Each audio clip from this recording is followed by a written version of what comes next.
Salve, salve, meu povo! Guilherme Vedana para trazer um vídeo aqui falando sobre a crise na seleção italiana, na Azzurra, como é conhecida na Itália, né?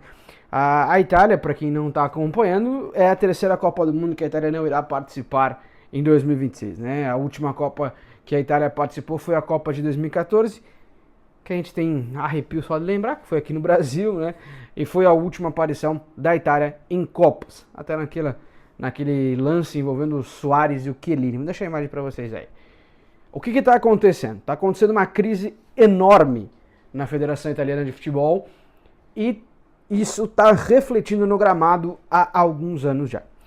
Em 2018, a Itália já não conseguiu se classificar para a Copa do Mundo que aconteceu na Rússia naquele ano.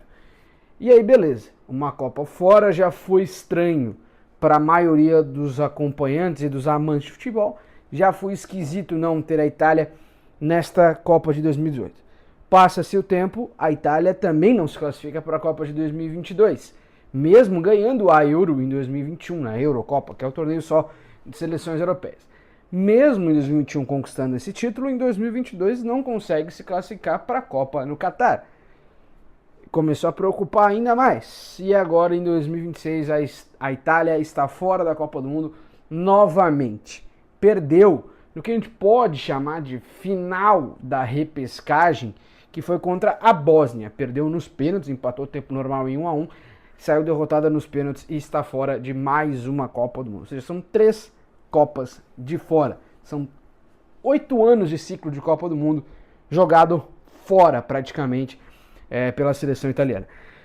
Mas vamos lá, são vários pontos a serem analisados e a serem falados nesse vídeo para fazer entender o porquê que está acontecendo isso com a seleção italiana.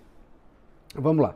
A Itália, até vamos recortar aqui até para esse ciclo de 2026, tá?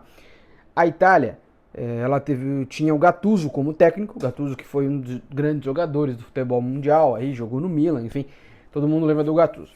O Gattuso era o técnico da seleção italiana, a gente tinha um presidente da Federação Italiana e muitas coisas. A primeira delas, o primeiro dos grandes problemas é que não houve uma renovação na geração italiana de jogadores, exatamente. A Itália, que é tetracampeã do mundo, 4 títulos, depois da geração de 2014, ela deixou de ter novos atletas de destaque no futebol europeu. Exatamente, aquela seleção que foi campeã em 2006, há quase 20 anos atrás, essa geração, ela toda se aposentou e deixou lacunas nessa seleção italiana.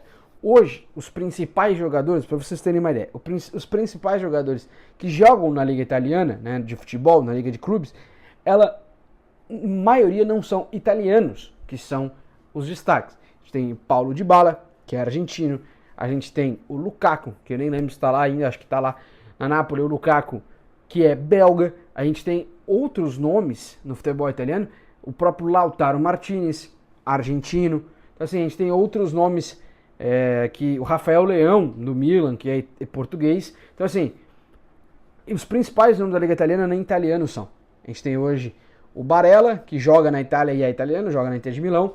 A gente tem o Bastoni, que nem joga mais na Itália, está jogando na Inglaterra nesse momento, que é um dos nomes aí da seleção italiana.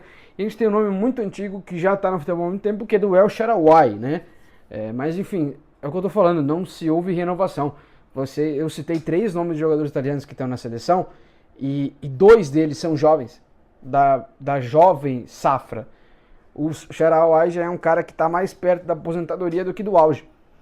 E pode dizer o nome do Tonali. Tonali é um dos grandes representantes hoje da geração italiana, que joga no Newcastle, na Inglaterra, mas são de 4 nomes, 3 deles são de uma geração atual.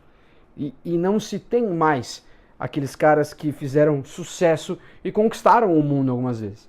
E isso foi gerando crises, isso foi gerando uma não renovação. Então, assim, e muitos também jogadores italianos não são italianos de origem, como é o caso do Jorginho, que está jogando no Flamengo, que é brasileiro naturalizado, é ítalo-brasileiro. O Rafael Tolói, zagueiro do São Paulo. A gente tem aí também nessa lista Emerson Palmieri, que é brasileiro naturalizado, jogou no Chelsea em certo momento da carreira dele. Então, assim, vários pontos foram culminando até chegar no que chegou hoje de 3 ciclos de Copa de fora. O que a Itália não pode ficar, não poderia nem ter ficado 1, está 3, vai ficar 3 e quem sabe 4 se as coisas não melhorarem. Porque é o seguinte, vários pontos importantes a deixar claro. Gattuso, depois da eliminação, deixou de ser o técnico da seleção italiana. Ele mesmo já tinha falado antes de começar essa repescagem que se não conseguisse essa classificação da Itália para a Copa, ele sairia da Itália, inclusive, sairia do país, inclusive, por conta dessa situação. Ele deixou de ser o técnico, o presidente da Federação Italiana de Futebol renunciou ao cargo. Então, assim, esses detalhes vão culminando no porquê que eu disse que pode ser que a seleção italiana fique 4 ciclos de Copa de fora, 4 Copas do Mundo fora.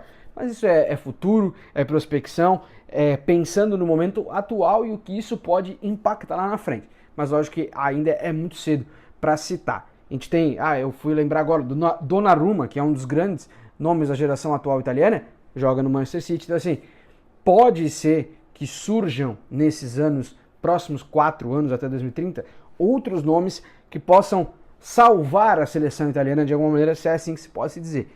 Mas o momento é preocupante demais, e a gente que achava que a seleção brasileira estava num momento difícil, cara, a Itália está muito pior que a gente. Então vamos ficar tranquilo, pelo menos que a gente não está passando por Copa de fora. Eles estão passando por isso e vão tentar se recuperar nesse próximo ciclo, para aí sim, quem sabe, voltar a participar de uma Copa do Mundo.